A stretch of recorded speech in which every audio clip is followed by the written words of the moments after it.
nje nawe dufite ibintu duhuriyeho koko wicaye mu ntebe uziritse cyangwa uhagaze imbere mfite imbunda mu biganza byanje by'amagambo ibintu biba bitararangira mpaka impande zombi zivuze ko birangiye agasobanuye Movie Night nk'ibisanzwe filime yaje iryoshye kurusha iza mbere aracika ngabo bari bafite hakuno filime ishingiye ku nkuru ya nyayo yabayeho agasobanuye Movie Night with DJ Omali DJ Flix ngo ni kakana mwasari niko njya numva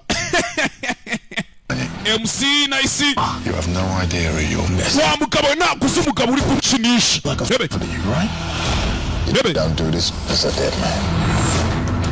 Listen, Danny's gonna come back for me. Umva mwana Dana araza kutugarukira kandi nagaruka umenye ko ari bukwice. You're out of here. That's it. Yo mugabo bari kuvuga ya mugabo niwe nzozi zawe mbi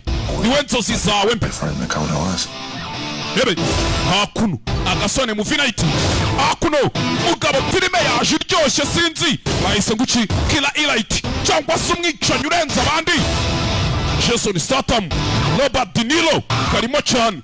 You have no idea.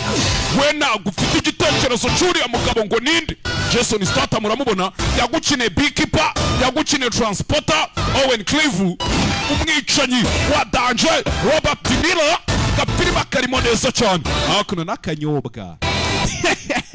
bya bintu mukunda uri gukora ibiki ndikusubira n'isaha yanje mwana filime bahise nguki Killer Elite agasobanuye Movie Night buri kwa kabiri kuri uyu wa kabiri araba ari show ahahoze hitwa Antonovo hasigaye hitwa Pentagon turi kumwe na DJ Omali DJ Flix MC Nice hosted by Microgen. That's it. Bagabo ngibi tugomba kubirangiza uyu munsi mugabo ahantu yapimye ko hadasanzwe be there to watch the movie mube muhari